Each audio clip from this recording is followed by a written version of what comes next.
നമ്മൾ ബഡ്ഡിങ് ആണ് കാണിക്കാൻ പോകുന്നത്. ബഡ്ഡിങ് നമുക്ക് ആദ്യം ഒരു കത്തി വേണം, നല്ല മൂർച്ചേറിയ കത്തി വേണം. പിന്നെ അതുപോലെ നമുക്ക് ബഡ് ഏത് പ്ലാവിൻ്റെ ബഡ് ചെയ്യണമെന്നുണ്ടെങ്കിൽ അതിൻ്റെ ഒരു വുഡ് ബഡ്ഡിങ്ങുള്ള വുഡ് ഇതാണ്. വിയറ്റ്നാം ഹെർലി എന്ന് പറഞ്ഞ വെറൈറ്റി, അതിൻ്റെ ബഡ്ഡാണ് എടുക്കുന്നത്. ഇതാണ് നമ്മൾ തൈയിൽ ബഡ് ചെയ്ത് ചേർക്കാനുള്ള ബഡ്ഡുകൾ. ഈ ഓരോ ഇലൻ്റെ നോട്ടിൽ ഓരോ ബഡ്ഡുകളുണ്ടാവും. എത്ര ബഡ്ഡാൻ പറ്റണ ഈ ബഡ്ഡുകളൊക്കെ എടുക്കാം. പിന്നെ നമുക്ക് റൂട്ട് സ്റ്റോക്ക്, അതിന് വേണ്ട ഒരു പ്ലാവിൻ്റെ ഒരു റൂട്ട് സ്റ്റോക്ക് വേണം. പിന്നെ അത് നമുക്ക് ചുറ്റിക്കെട്ടണമായിട്ട് പ്ലാസ്റ്റിക്കിൻ്റെ നാട ഒരു ടാപ്പ്.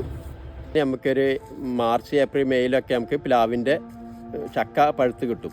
ആ കുരുട്ട് മുളപ്പിച്ച് നമുക്ക് നല്ലൊരു 1:1 അനുപാതത്തിൽ മണൽ ചാണപ്പൊടി കവറിൽ നിറച്ചിട്ട് നമുക്ക് ഓരോ കുരുട്ടിട്ട് ഒരു കവറിൽ കുരുട്ട് മുളപ്പിച്ചിട്ട് അതൊരു മാസമായി കഴിഞ്ഞാൽ നമുക്ക് അതിൽ ബഡ് ചെയ്യാം. ബഡ് ചെയ്യാൻ ഏറ്റവും പറ്റിയ ടൈം വേനലാണ്. ബഡ് ചെയ്ത് കഴിഞ്ഞിട്ട് നമ്മൾ വെയിലത്ത് വെക്കണമെന്നുണ്ട്. ബാക്കി എല്ലാ സാധനവും തണലത്താണ് വെക്കുക. ബഡ് പ്ലാവ് റംബുട്ടാനൊക്കെ നമ്മൾ വെയിലത്താണ് വെക്കേണ്ടത്. ബഡിങ് ചെയ്യാൻ പോവാണ്. ഫസ്റ്റ് നമ്മൾ ഈ റൂട്ട് സ്റ്റോക്കിലൊരു പാച്ച് ഉണ്ടാക്കണം. ദീർഘചതുരത്തിലൊരു പാച്ച് ബഡ്ഡിങ് എന്ന് അതിന് പറയാം. നമ്മൾ ജാതി പ്ലാവൊക്കെ ബഡ് ചെയ്യുമ്പോൾ ഇതിലൊരു പാച്ച് ഉണ്ടാക്കണം. പാച്ച് ഉണ്ടാക്കിയിട്ട് നമ്മൾ ഇതിൽ നിന്നൊരു ബഡിനെ പൊളിച്ചെടുക്കുക. ആണ് നമ്മൾ ബഡ് എടുത്തത്. ഈ ബഡ് നമ്മൾ ഈ ബഡ് വുഡിൽ നിന്ന് നല്ല കറക്റ്റ് പൊളിഞ്ഞു പോരണം. കറക്റ്റ് പൊളിഞ്ഞു പോകുന്ന നിർബന്ധിച്ച് നമ്മൾ പൊളിച്ചു പോരുകയാണെങ്കിൽ ഇതിൻ്റെ ഈ തടിൻ്റെ അതൊക്കെ ഇതിൽ പിടിച്ചു വെക്കും. അപ്പം അങ്ങനത്തെ ബഡ് പിടിച്ച് കിട്ടൂല. കറക്റ്റ് ഇങ്ങനെ പൊളിഞ്ഞു പോരണം. ഈ ബഡിൻ്റെ അവിടെ ഒരു മുകളുണ്ടാവും. ഈ മുകളാണ് തീർത്ത് വരേണ്ടത്. ഇതിന് നമ്മൾ ഈ പാച്ച് ഉണ്ടാക്കിയതിൽ ഇങ്ങനെ കറക്റ്റ് ഇതിൽ വെച്ചു. ബഡ് ഈ പാച്ചിലേക്ക് വെച്ചിട്ട് നമ്മൾ ഒരു പൊളിച്ച് നാട കൊണ്ട് നമ്മൾ ചുറ്റി എയർ ടൈറ്റിൽ അടിയിൽ നിന്നും മേലക്ക് ചുറ്റിക്കെട്ട് ബഡ് അടക്കം. നമ്മൾ ബഡ് എപ്പോഴും ഈ പാച്ചിനെക്കാട്ടും കുറച്ച് ചെറുതായിരിക്കണം. കറക്റ്റ് ബഡായി കഴിഞ്ഞാൽ അതിൻ്റെ എയർ ഇത് നമ്മൾ കെട്ടുമ്പോൾ അതായത് ഏതൊരു ഭാഗത്ത് കയറിപ്പോയിട്ട് അത് പിടിക്കാൻ ബുദ്ധിമുട്ടാണ്. എപ്പോഴും 4 ഭാഗം ഗ്യാപ്പ് വേണം ഇതിന് ബഡ് ചെയ്യുമ്പോൾ. അപ്പോൾ ഈ ബഡ് എപ്പോഴും അതിൻ്റെ ഉള്ളിൽ ഇറങ്ങിയിരിക്കണം.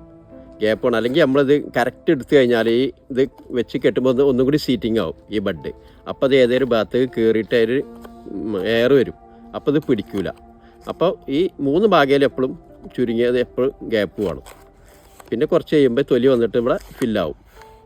എന്നിട്ട് നമ്മൾ ഈ തൈയിനെ ഒരു മാസം വെയിലത്ത്, നല്ല ഓപ്പൺ ഏരിയയിൽ വെയിലത്ത് വെച്ച് 2 നേരം നനയ്ക്കുക. വേനൽക്കാലം ആകുമ്പോൾ 2 നേരം നനച്ചിട്ട് നമുക്കൊരു മാസം കഴിഞ്ഞതിന് ശേഷം ഈ തൈൻ്റെ ഈ കെട്ടയച്ചിട്ട് നമ്മൾ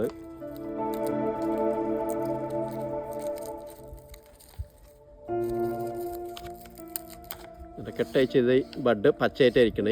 ഈ ഭാഗമൊക്കെ ഫില്ലായി തൊലി വന്ന് കൂടി. അതിന് ശേഷം നമ്മൾ ഇതിനെ ഒരു 1.5 ഇഞ്ച് 1 ഇഞ്ച് മുകളിൽ ഇങ്ങനെ കട്ട് ചെയ്യും. കട്ട് ചെയ്തതിന് ശേഷം ഈ തൈയിനെ നമ്മൾ തണലത്തേക്ക് മാറ്റും. പോളി ഹൗസൊക്കെ അല്ലെങ്കിൽ ഗ്രീൻ ഹൗസൊക്കെ മാറ്റും.